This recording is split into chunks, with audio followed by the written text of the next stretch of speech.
बाबाजी और हजूर जी की प्यारी संगत जी, राधा स्वामी जी, हमारे चैनल सद्गुरु का ज्ञान में आपका स्वागत है। संगत जी, क्या आपने कभी सोचा है कि ध्यान तो करना चाहते हैं, पर ध्यान लगता क्यों नहीं? संगत जी, यह सवाल लाखों लोगों का है। हम सब एक शांत और संतुलित जीवन जीना चाहते हैं, लेकिन जब ध्यान करने बैठते हैं तो मन मानो भटकने की कसम खा चुका हो। कभी बेचैनी, कभी आलस्य, तो कभी विचारों की भीड़। ध्यान के विषय में पढ़ना या सोचना तो सरल है, लेकिन उसे रोजमर्रा की आदत में ढालना उतना ही कठिन लगता है। लेकिन घबराइए नहीं, यदि आप सच में चाहते हैं कि शरीर के साथ साथ मन भी स्वस्थ रहे, तो ध्यान आपके जीवन का हिस्सा बन सकता है। बस कुछ सरल नियमों का पालन करना जरूरी है। इन नियमों में है शक्ति, मन को एकाग्र करने की, शरीर को सहज करने की और आत्मा को भीतर की यात्रा के लिए तैयार करने की। संगत जी, वीडियो को अंत तक जरूर सुनें, क्योंकि आज हम जानेंगे उन आसान और प्रभावी नियमों के बारे में जिनका पालन करके आप ध्यान को सिर्फ एक प्रयास नहीं, बल्कि एक गहरे अनुभव में बदल सकते हैं। और हाँ संगत जी, अगर आप हमारे चैनल सद्गुरु का मार्ग में नए हैं तो कृपया सब्सक्राइब कर लीजिए, ताकि ध्यान से संबंधित इस प्रकार की महत्वपूर्ण वीडियो हमेशा आपके पास पहुंचती रहें। संगत जी, ध्यान की सफलता का पहला और सबसे महत्वपूर्ण नियम है सही समय का चयन। बहुत बार ऐसा होता है कि हम ध्यान करने का संकल्प तो ले लेते हैं, लेकिन समय का चुनाव ऐसा करते हैं जब शरीर थका हुआ होता है या वातावरण में शांति नहीं होती, और परिणामस्वरूप ध्यान में मन नहीं टिकता। ध्यान कोई भी कार्य नहीं, बल्कि एक आंतरिक यात्रा है, और हर यात्रा के लिए एक अनुकूल समय होता है। ध्यान के लिए सर्वोत्तम समय सुबह अमृतवेला यानी लगभग 4 बजे से लेकर दोपहर 4 बजे तक माना गया है। यह केवल एक परंपरा नहीं, बल्कि विज्ञान से जुड़ा तथ्य है। इस समय के दौरान सूर्य और पृथ्वी के बीच लगभग 60 डिग्री का विशेष कोण बनता है, जो वातावरण को ऊर्जावान और शांतिपूर्ण बनाता है। यह ऊर्जा हमारे मस्तिष्क की पीयूष ग्रंथि, पीनियल ग्लैंड, और शीर्ष ग्रंथि, पिट्यूटरी ग्लैंड, को सक्रिय करती है, जिससे मन अधिक शांत, सजग और एकाग्र हो जाता है। जब ये ग्रंथियां सक्रिय होती हैं, तो शरीर में हार्मोनल संतुलन बेहतर होता है और मानसिक स्पष्टता बढ़ती है। यही कारण है कि इस समय ध्यान करना अधिक प्रभावशाली होता है। इसलिए यदि आप चाहते हैं कि आपका ध्यान गहराई से टिके और उसका असर आपके जीवन में दिखाई दे, तो सबसे पहले अपने ध्यान का समय पुनः निर्धारित करें। सुबह जल्दी उठकर कुछ समय मौन में बैठने की आदत डालें। यह समय न केवल ध्यान के लिए आदर्श है, बल्कि यह आपके दिन भर के चिंतन और कार्यों की दिशा भी तय करता है। सही समय पर किया गया थोड़ा सा ध्यान भी असमय किए गए लंबे प्रयासों से कहीं अधिक फलदायी होता है। संगत जी, अब आइए जानते हैं ध्यान के दूसरे अत्यंत महत्वपूर्ण नियम के बारे में, स्थान का चयन। जैसे किसी मंदिर या गुरुद्वारे में प्रवेश करते ही एक दिव्य शांति का अनुभव होता है, वैसे ही ध्यान के लिए चुना गया स्थान भी पवित्र, शांत और ऊर्जा से भरा होना चाहिए। बहुत से लोग ध्यान करने का प्रयास तो करते हैं, लेकिन वह प्रयास तब अधूरा रह जाता है जब स्थान का चुनाव ठीक नहीं होता। उदाहरण के लिए, यदि आप शयन कक्ष में, वह भी अपने बिस्तर पर बैठकर ध्यान करने की कोशिश कर रहे हैं, तो मन का स्थिर होना कठिन हो जाता है। शयन कक्ष वह स्थान है जहां शरीर विश्राम की आदत में होता है, और बिस्तर से जुड़ा वातावरण स्वभावतः नींद और आलस्य को आमंत्रित करता है। ध्यान एक ऐसी क्रिया है जिसमें शरीर, मन और आत्मा तीनों की सजगता की आवश्यकता होती है। इसके लिए आपको ऐसे स्थान का चयन करना चाहिए जहां वातावरण शांत हो, जिसमें बाहरी आवाजें कम हों, और जहां सकारात्मक ऊर्जा का संचार हो। उस स्थान पर पर्याप्त प्राकृतिक रोशनी हो या मन प्रकाश हो, जिससे मन सहज और स्थिर महसूस करे। यदि संभव हो तो घर में किसी एक कोने को ध्यान स्थल के रूप में निर्धारित कर लें, जहां केवल ध्यान, प्रार्थना या भजन सुमिरन हो। वहां धूप बत्ती, मौन और स्वच्छता का विशेष ध्यान रखें। यह सब मिलकर उस स्थान को ऊर्जावान बनाते हैं।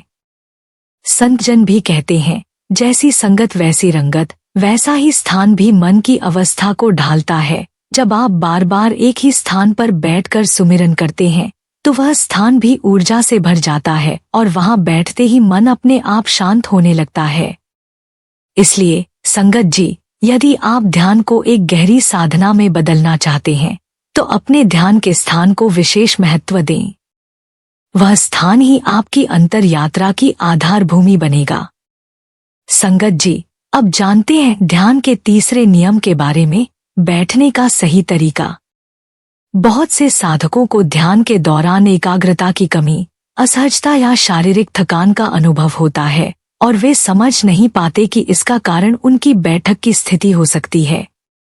ध्यान करते समय शरीर का संतुलन, सहजता और स्थिरता अत्यंत आवश्यक है, क्योंकि जब शरीर में असंतुलन होता है या किसी अंग पर अनावश्यक दबाव पड़ता है तो मन स्वतः ही उस असहजता की ओर आकर्षित हो जाता है, जिससे ध्यान भंग हो जाता है। ध्यान करने के लिए सबसे आदर्श स्थिति है रीढ़ की हड्डी को सीधा रखते हुए आरामदायक मुद्रा में बैठना। रीढ़ की हड्डी को सीधा रखना केवल शरीर की बात नहीं, बल्कि यह ऊर्जा के प्रवाह से भी जुड़ा हुआ है। हमारे शरीर में ऊर्जा के मुख्य केंद्र यानी चक्र रीढ़ की हड्डी के आसपास स्थित होते हैं और जब रीढ़ सीधी होती है तो ऊर्जा इन चक्रों में स्वाभाविक रूप से प्रवाहित होती है, जिससे ध्यान की गहराई बढ़ती है। बैठते समय ध्यान रखें कि आपके कंधे सहज हों, न बहुत खिंचे हुए हों और न ही लुढ़के हुए। गर्दन को इस तरह रखें कि वह रीढ़ के साथ एक सीध में हो, जिससे श्वास की गति सामान्य और संतुलित बनी रहे। कपड़ों की बात करें तो ढीले ढाले, हल्के और शरीर को आराम देने वाले वस्त्र पहनें, ताकि शरीर कहीं से बंधा हुआ न महसूस करे। किसी भी प्रकार की तंगी, कसाव या असुविधा, चाहे वो वस्त्र की हो या आसन की, ध्यान की एकाग्रता को भंग कर सकती है। यदि आप जमीन पर नहीं बैठ सकते तो कुर्सी पर भी बैठा जा सकता है, बस इतना ध्यान रखें कि पैर जमीन से जुड़े रहें और रीढ़ सीधी हो। शुरुआत में आप अपने बैठने की स्थिति को कुछ समय के लिए अभ्यास से ठीक कर सकते हैं। याद रखें, शरीर स्थिर होगा तभी मन भी स्थिर हो सकेगा। इसलिए संगत जी, जब भी ध्यान करने बैठें तो सबसे पहले अपने शरीर को एक ऐसी स्थिति में लाएं जहां वह सहज, स्थिर और सजग हो, क्योंकि यह बाहरी स्थिरता ही अंतर्मन की शांति का पहला द्वार है। संगत जी, अब हम आते हैं ध्यान के चौथे महत्वपूर्ण नियम पर, ध्यान शुरू करने से पहले थोड़ी कसरत करना। अक्सर देखा गया है कि जब कोई साधक ध्यान की शुरुआत करता है तो सबसे पहली चुनौती जो सामने आती है वह होती है सुस्ती, नींद और शरीर में जड़ता। ऐसा विशेषकर उन लोगों के साथ होता है जो दिन भर शारीरिक श्रम कम करते हैं या लंबे समय तक बैठे रहते हैं। ध्यान एक ऐसी स्थिति है जिसमें शरीर शांत रहता है, लेकिन मन और चेतना सक्रिय होती हैं। परंतु यदि शरीर पहले से ही सुस्त या थका हुआ हो तो ध्यान की यह स्थिति जल्द ही नींद में बदल जाती है और साधना की जगह तंद्रा छा जाती है। इसलिए ध्यान करने से पहले थोड़ी सी हल्की फुल्की कसरत करना अत्यंत लाभदायक होता है। यह कसरत कोई कठिन योगासन या व्यायाम नहीं होनी चाहिए, बल्कि सहज रूप से कुछ मिनट तेज चलना, गहरी सांस लेना, गर्दन और कंधों को घुमाना या सूर्य नमस्कार जैसे सरल आसनों को करना काफी होता है। इससे आपके शरीर में रक्त का संचार सक्रिय होता है, मांसपेशियों में हल्की गर्माहट आती है और शरीर ध्यान के लिए तैयार होता है। जब शरीर में ऊर्जा का प्रवाह संतुलित हो जाता है तब वह अधिक देर तक स्थिर बैठ सकता है, जिससे ध्यान के समय होने वाली बेचैनी, खिंचाव या झपकी जैसी समस्याओं से बचा जा सकता है। संतों ने भी कहा है, साधना से पहले शुद्ध शरीर और सजग मन जरूरी है। कसरत शरीर को इस साधना के योग्य बनाती है। याद रखें संगत जी, ध्यान केवल मन की नहीं, पूरे अस्तित्व की साधना है। जब शरीर सक्रिय होता है और थकावट दूर होती है तब मन भी सजग होता है और ध्यान की दशा में उतरना सरल हो जाता है। इसलिए अगली बार जब आप ध्यान करने बैठें तो उससे पहले कुछ मिनट अपने शरीर को गति दीजिए, यह छोटी सी आदत आपके ध्यान को गहराई और स्थिरता दोनों दे सकती है। संगत जी, अब जानते हैं ध्यान के अभ्यास से जुड़ा एक अत्यंत आवश्यक नियम। ध्यान करते समय ध्यान को टिकाने का तरीका क्या हो। अक्सर हम ध्यान की प्रक्रिया को लेकर भ्रमित रहते हैं कि आखिर हम करें क्या। आंखें बंद करके बैठें तो सही, पर ध्यान कहाँ लगाएं? मन भागता है, विचार आते हैं और हमें लगता है कि ध्यान भटक गया। लेकिन वास्तव में ध्यान का अभ्यास तो वहीं से शुरू होता है जहां हम अपने भीतर के इस प्रवाह को बिना विरोध, बिना रोक-टोक, बस जागरूकता से देखना शुरू करते हैं। ध्यान में प्रवेश करने का सबसे सहज और प्रभावी मार्ग है अपनी सांसों पर ध्यान देना। जब आप अपनी श्वासों की गति को शांत भाव से देखना शुरू करते हैं, जैसे सांस अंदर जा रही है, सांस बाहर आ रही है, तो धीरे धीरे आपका मन उस क्रिया में रमने लगता है। सांसों पर ध्यान देने से न केवल एकाग्रता बढ़ती है, बल्कि यह आपकी चंचल ऊर्जा को केंद्रित भी करती है। यह प्रक्रिया आपको इस क्षण में लाती है जहां न अतीत है, न भविष्य, बस एक शांत अभी की अनुभूति। यदि सांसों पर ध्यान देना कठिन लगे तो आप किसी स्थिर वस्तु पर भी ध्यान केंद्रित कर सकते हैं, जैसे दीपक की लौ, किसी फूल की पंखुड़ी या किसी पवित्र प्रतीक पर। यह दृष्टि से जुड़ा ध्यान त्राटक धीरे धीरे आपके मन की चंचलता को थामने लगता है और आपकी अंतर्दृष्टि को खोलता है। और यदि मन में विचार आते हैं तो संगत जी, घबराइए मत। उन्हें रोकने की आवश्यकता नहीं है। ध्यान का उद्देश्य विचारों को दबाना नहीं, बल्कि उन्हें जागरूकता से देखना है, बिना किसी निर्णय के, बिना प्रतिक्रिया के। जैसे बादल आते हैं और चले जाते हैं, वैसे ही विचारों को भी आने दे और चले जाने दें। जब आप किसी विचार के पीछे नहीं जाते, तब वह स्वतः ही शांत हो जाता है। यही साक्षी भाव है, ध्यान की आत्मा। इसलिए जब भी आप ध्यान करें तो अपने मन को कोई सहज केंद्र दीजिए, चाहे वह सांस हो, कोई वस्तु हो या विचारों की तरंगे, और उन्हें केवल देखिए, बिना उलझे, बिना डरे। यही अभ्यास धीरे धीरे आपको भीतर की गहराई तक ले जाएगा, जहां केवल शांति, स्पष्टता और आत्मिक चेतना का प्रकाश होता है। संगत जी, अगला नियम बेहद महत्वपूर्ण है और वह है नियमित अभ्यास की शक्ति को समझना और अपनाना। बहुत से लोग ध्यान के मार्ग पर चलते तो हैं, लेकिन कुछ ही समय बाद रुक जाते हैं क्योंकि उन्हें लगता है कि मन तो बिल्कुल भी नहीं लगता, ध्यान में गहराई नहीं आती या लाभ महसूस नहीं हो रहा। परंतु संगत जी, यह समझना बहुत जरूरी है कि ध्यान कोई तात्कालिक परिणाम देने वाला उपाय नहीं है। यह एक धीमी लेकिन गहरी यात्रा है जो धीरे धीरे हमें हमारे भीतर के सच्चे स्वरूप से जोड़ती है। इस यात्रा की सफलता केवल एक चीज पर निर्भर करती है, नियमितता। शुरुआत में आपको ध्यान के लिए बहुत लंबा समय देने की आवश्यकता नहीं है। यदि आप केवल 5 से 10 मिनट प्रतिदिन एक निश्चित समय पर बैठते हैं, तो भी वह एक महान शुरुआत मानी जाती है। यह छोटा सा अभ्यास आपके मन को संकेत देता है कि अब हर दिन एक निश्चित समय पर उसे स्थिर और शांत होना है। ठीक वैसे ही जैसे शरीर नियमित नींद और भोजन के समय को पहचानने लगता है, वैसे ही मन भी ध्यान के इस अभ्यास को अपनाने लगता है।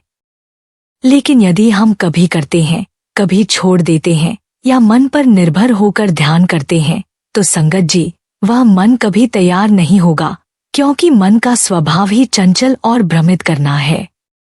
धीरे धीरे जब आप हर दिन यह छोटा सा अभ्यास करते रहेंगे, तो उसका समय बढ़ाना अपने आप सहज हो जाएगा।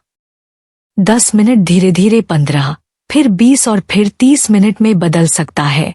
और एक दिन ऐसा भी आएगा जब आप स्वयं कहेंगे, अब मन भीतर बैठने को कहता है, बाहर भागने को नहीं। यह परिवर्तन अचानक नहीं होगा, बल्कि उस नियमित बैठने की कृपा से होगा, जिसमें आपने परिणाम की चिंता किए बिना सिर्फ प्रयास किया। बाबा जी भी अक्सर कहते हैं, ध्यान कोई दौड़ नहीं है, यह एक साधना है। यह तप है जो रोज थोड़ा थोड़ा करके पूर्णता की ओर ले जाता है। इसलिए यदि शुरुआत में मन ना भी लगे, विचार आए, बेचैनी हो, तो भी रुके नहीं। वो नियमित बैठना ही आपकी साधना बन जाएगा। जैसे मिट्टी को हर दिन थोड़ा थोड़ा पानी देने से पौधा अंकुरित होता है, वैसे ही ध्यान की जमीन पर रोज थोड़े थोड़े समय के जल से आपकी आत्मा में शांति और आनंद का बीज अंकुरित होगा। इसलिए संगत जी, चाहे थोड़ा समय हो, चाहे मन भटके, हर दिन बैठें, समय दें, प्रेमपूर्वक बैठें। यही अभ्यास एक दिन आपको उस गहराई तक ले जाएगा जहां आपका सच्चा स्वरूप आपका स्वागत कर रहा होता है। संगत जी, ध्यान कोई आसान कार्य नहीं है। यह कोई साधारण अभ्यास नहीं, बल्कि एक ऐसी गहन यात्रा है जो हमें हमारी आत्मा के वास्तविक स्वरूप की ओर ले जाती है। लेकिन यह यात्रा सीधी रेखा की तरह नहीं होती, यह एक संकरे, पथरीले और बार बार लौटाने वाले मार्ग की तरह होती है। इस माया के संसार में, जहां हर पल कोई न कोई आकर्षण हमारी चेतना को खींचने की कोशिश करता है, वहां स्थिर बैठना और भीतर उतरना एक तपस्या से कम नहीं। और सबसे बड़ी रुकावट क्या है? हमारा मन, जो स्वयं एक महारथी चालाक खिलाड़ी है। मन कभी थकावट का बहाना बनाता है, कभी शरीर की असहजता का, तो कभी विचारों की अधिकता का, पर उसका लक्ष्य एक ही है, हमें भीतर जाने से रोकना, क्योंकि वह जानता है कि एक बार अगर हम अपनी अंतरात्मा को पहचान गए तो फिर उसका राज खत्म हो जाएगा। संगत जी, यह मन हमारी आदतों का गुलाम है। वर्षों से हमने इसे जैसे जैसे चलाया है, वैसे ही यह अब चलता है। अब जब हम इसे उल्टी दिशा में मोड़ने की कोशिश करते हैं, ध्यान, शांति, आत्मचिंतन की ओर, तो यह विद्रोह करता है। और यही कारण है कि हम सब इन नियमों को जानने के बावजूद उन्हें लागू नहीं कर पाते। बहुत से साधक हमें लिखते हैं कि हमें पता है कि सुबह ध्यान करना चाहिए, शुद्ध स्थान चुनना चाहिए, रीढ़ सीधी रखनी चाहिए। लेकिन हमारी आदतें हमें ऐसा करने ही नहीं देती, यह सत्य है। लेकिन हर आदत का तोड़ भी होता है, और वो है छोटे छोटे व्यावहारिक समाधान जो इन नियमों को हमारे जीवन का हिस्सा बना सकते हैं। आइए समझते हैं कुछ आम समस्याएं और उनके सरल समाधान। अव्यवस्थित विचार। ध्यान करते समय मन में बहुत सारे विचार आते हैं, यह स्वाभाविक है। उन्हें रोकने की कोशिश न करें, नहीं उनका मूल्यांकन करें। बस उन्हें आने दें और जाते हुए देखें, जैसे बादल आकाश में आते जाते हैं। फिर धीरे से अपनी सांसों पर ध्यान केंद्रित करें। सांस को महसूस करना आपको वर्तमान में लाता है और धीरे धीरे विचारों की ताकत कम होने लगती है। थकान या आलस्य। यदि आप थके हुए हैं तो ध्यान से पहले थोड़ा विश्राम करें या कुछ हल्की स्ट्रेचिंग करें। शरीर को हल्का ऊर्जावान बनाने से नींद दूर होती है और मन जागृत होता है। अस्वस्थता का अनुभव। यदि ध्यान करने के बाद आपको सिर भारी लगता है या मन विचलित होता है, तो ध्यान से पहले कुछ योगासनों या गहरी सांसों का अभ्यास करें। यह आपकी ऊर्जा को संतुलित करता है और ध्यान के लिए उपयुक्त अवस्था बनाता है। अब बात करें ध्यान के लाभों की, तो संगत जी, जब हम थोड़े थोड़े प्रयास से इन कठिनाइयों को पार करते हैं और ध्यान को अपनी दिनचर्या में लाते हैं, तब उसके परिणाम चमत्कारिक होते हैं। तनाव और चिंता कम होती है। ध्यान मन को धीमा करता है, विचारों की गति को कम करता है, जिससे तनाव की जड़ ही शिथिल हो जाती है। मन शांत होता है। नियमित अभ्यास से मन की चंचलता घटती है और ध्यान एक गहराई देने लगता है। शारीरिक स्वास्थ्य में सुधार। ध्यान शरीर के तंत्रिका तंत्र को संतुलित करता है, रक्तचाप नियंत्रित होता है, नींद बेहतर होती है। सकारात्मक ऊर्जा का संचार। ध्यान से आत्मिक ऊर्जा जागृत होती है और मन में आशा, प्रेम, धैर्य जैसे भाव स्थिर होने लगते हैं। इसलिए संगत जी, यदि अब तक आप ध्यान नहीं कर पा रहे थे तो निराश मत होइए। हर बड़ी यात्रा छोटे छोटे कदमों से शुरू होती है। आज केवल 5 मिनट शांत बैठ जाइए, कल उसे 2 मिनट बढ़ा दीजिए। और सबसे महत्वपूर्ण, नियमों से बंधिए नहीं, बल्कि उन्हें प्रेमपूर्वक अपनाइए। जैसे कोई माँ अपने बच्चे को बार बार चलना सिखाती है, वैसे ही हर बार जब मन भटके उसे प्यार से बैठाइए। बाबा जी भी यही कहते हैं, ध्यान कोई तकनीक नहीं, यह तो एक प्रेमपूर्ण समर्पण है। तो आइए संगत जी, आज ही से एक नया प्रयास करें। मन भले ही विरोध करे, पर हम प्रेमपूर्वक, विनम्रता से, दृढ़ता के साथ इस अभ्यास को अपनाएं और एक दिन अवश्य ही वह अंतर ज्योति प्रकट होगी जो हमारे जीवन को भीतर से प्रकाशित कर देगी। संगत जी, अगर आपको यह मार्गदर्शन उपयोगी लगा हो, अगर इन शब्दों ने आपके मन में कोई हलचल जगाई हो, कोई प्रेरणा दी हो ध्यान की ओर बढ़ने की, तो कृपया इस संदेश को औरों तक भी पहुंचाएं। आपके एक लाइक से, एक कमेंट से, एक शेयर से शायद किसी और साधक की आत्मिक यात्रा सरल हो जाए। और यदि आप ऐसे ही और भी आध्यात्मिक विषयों पर जानना चाहते हैं, तो चैनल सद्गुरु का मार्ग को सब्सक्राइब करना न भूलें, क्योंकि हम इसी प्रकार प्रेम, शांति और आत्मज्ञान के पथ पर साथ साथ बढ़ते रहेंगे। सद्गुरु की कृपा आप पर सदैव बनी रहे। ध्यान करते रहें, भीतर उतरते रहें। राधा स्वामी जी।